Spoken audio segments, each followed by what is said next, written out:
Bonjour à tous et bienvenue pour cette nouvelle vidéo. Aujourd'hui, vidéo dédiée à l'omnibus Daredevil par Mark Waid. Vous m'aviez demandé si je pouvais en faire une vidéo dédiée.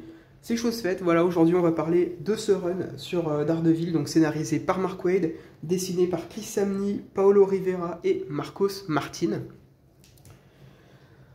Donc un run globalement assez différent de ce qu'ont pu proposer les autres auteurs qui sont passés sur Daredevil. Je pense notamment à Ed Brubaker ou à Brian Michael Bendis, qui ont proposé un run assez sombre, un peu plus réaliste, underground, très terre-à-terre sur le personnage de Daredevil.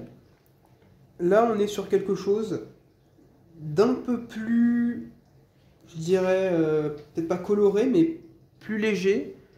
Ça se voit déjà graphiquement hein, par le style, par le trait tout simplement des trois dessinateurs qui vont œuvrer tout au long de ce run.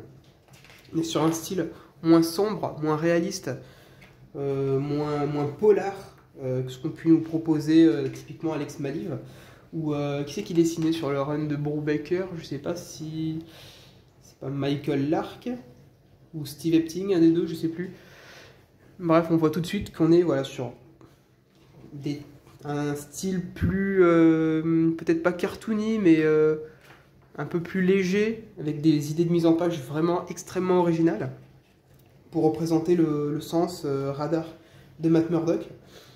Je vais pas faire traîner le suspense plus longtemps. Ce run, il vient s'inscrire dans mon top 3, je pense, de mes runs préférés sur Daredevil. Peut-être ça va se jouer avec celui de Frank Miller et celui de Joe Quesada. J'ai trouvé ça vraiment excellent. Déjà graphiquement, même si personnellement, voilà, je suis pas ultra fan de Marcos Martin. Paolo Rivera, Chris Samnee, c'est pas des styles qui me plaisent plus que ça. Mais pour moi, c'est un énorme point positif de cet omnibus parce que ça participe à créer une certaine homogénéité. Voilà, c'est assez homogène.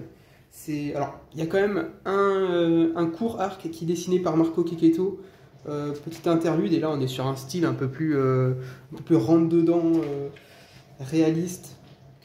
Mais sinon, globalement, ce qui est bien, c'est que voilà, tous les dessinateurs ont un style assez proche.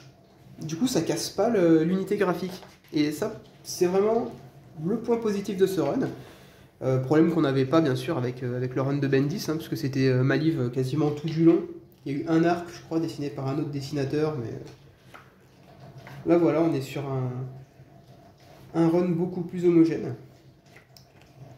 Au niveau du scénario, alors ça fait un petit moment que je l'ai lu maintenant. Au début du run, on est sur des histoires, on va dire, des arcs assez courts, sans grand rapport les uns avec les autres. Mais c'est beaucoup plus intimiste, je trouve. On est vraiment parfois sur des petites tranches des passages tranches de vie, un peu parfois drôles même. C'est cette manière voilà, dont est mis en scène le personnage de Matt Murdock, qui est beaucoup plus intimiste. On est beaucoup plus proche de lui et on s'y attache beaucoup plus. C'est quelque chose que j'ai vraiment aimé. C'est ce que je retiens en particulier de ce run. C'est ça, c'est comment on vit aux côtés de Matt Murdock. Et je pense que rarement je me suis autant attaché au personnage de Daredevil que dans ce run-ci, quoi. Franchement, pour moi, c'est un énorme coup de cœur. Alors, il y a des choses un peu plus mystiques dans ce run. Je pense notamment à un arc avec... Alors, on va avoir cet objet-là, qui va être le centre de l'intrigue tout au long de l'omnibus. Je ne vais pas vous raconter ce que c'est. Voilà, on a une histoire d'alliance entre plusieurs groupes terroristes de l'univers Marvel, hein, l'AIM, la Main, l'Hydra. On va avoir une sorte d'alliance voilà, qui va tout tourner autour de cet objet qui est en possession de Matt Murdock. Et j'ai trouvé ça super intéressant. C'était vraiment cool. Alors ce passage ennemi public numéro 1, il est un petit peu à part. Voilà. Et alors du coup, voilà, on va avoir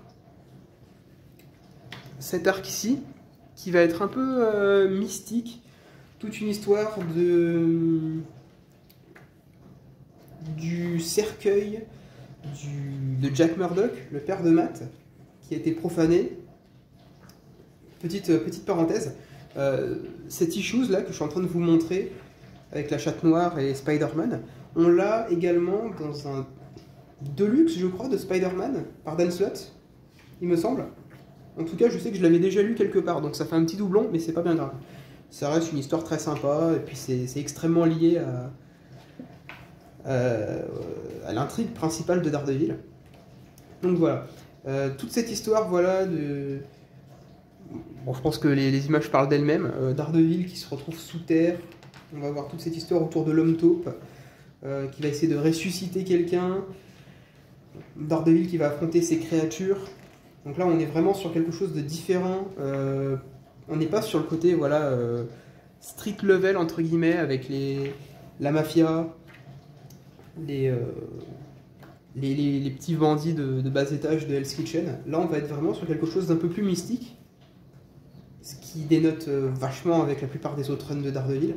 Mais personnellement, j'ai énormément apprécié. Ouais, ce que j'aime avec ce run, voilà, c'est que il est différent. Il se démarque vraiment.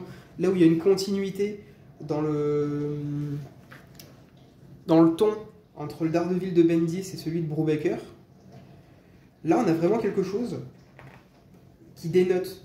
On a une ambiance carrément différente. Là on est voilà, sur la partie dessinée par Marco Checchetto, où on a Spider-Man, le Punisher.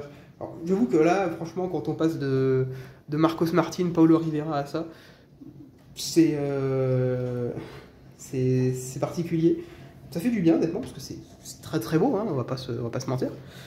Mais du coup, voilà, pour moi, c'est une petite parenthèse dans le run.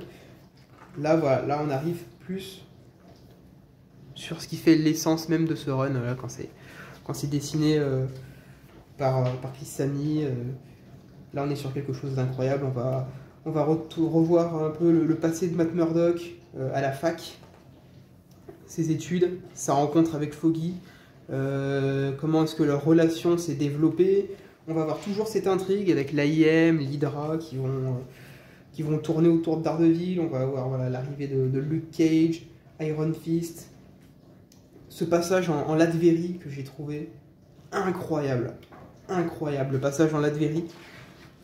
En fait, la Latverie, personnellement, j'adore cet environnement. Ça fait un peu Transylvanie, Dracula, tout ça. J'ai des châteaux, j'adore.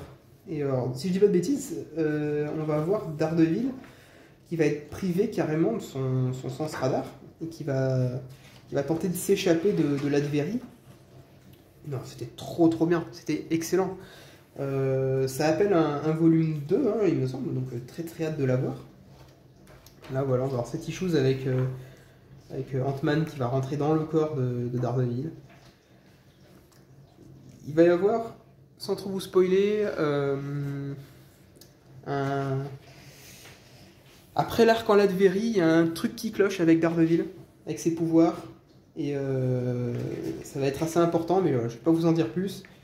Cet arc est dessiné par Michael Red. J'adore Michael Red. Même si, bon, voilà, l'homme aux échasses, c'est pas typiquement le genre d'ennemi bien cool, mais bon. Cet arc-là était vraiment très touchant avec Daredevil qui revoit, grâce à un système scientifique, son père. Non, franchement, ce run, il est excellent. Moi, je vous le conseille à 1000%. Personnellement, je le mets au-dessus de ce qu'a fait Bendis sur le personnage, même si j'ai un énorme respect pour Bendis, qui est un de mes scénaristes préférés. J'ai été beaucoup plus touché par la proposition de Mark Waid en ce qui concerne Daredevil. Bon, je vais pas aller jusqu'au bout, pas trop vous en montrer. Niveau bonus, peut-être vous en montrer quelques-uns. Qu'est-ce qu'on a niveau bonus? Quelques planches, voilà, des crayonnés. Il y a du bonus au moins, là-dessus on peut pas tellement se plaindre. C'est un peu petit peut-être, j'aurais pu y mettre en grande page, mais bon. Ce genre de couverture de Adi Granov, j'adore Adi Granov. Combien de fois je dois le répéter? Libermero, magnifique. Gros fan aussi de Libermero, du Brian Hitch, du John Romita Senior. Voilà, donc on n'est pas avare en termes de bonus.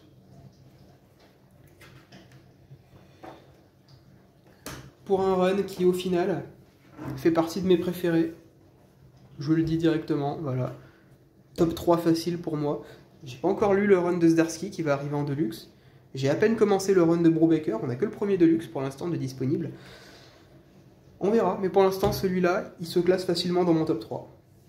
Voilà donc pour cette vidéo qui m'avait été demandée sur l'omnibus de Mark Waid, sur Daredevil. Donc moi j'espère que cette vidéo vous aura plu. Je peux que vous le conseiller. De toute façon je pense que ça s'est entendu, hein. J'ai pas tari d'éloges au sujet de cet omnibus. Et moi j'ai plus qu'à vous dire à la prochaine. Allez, ciao!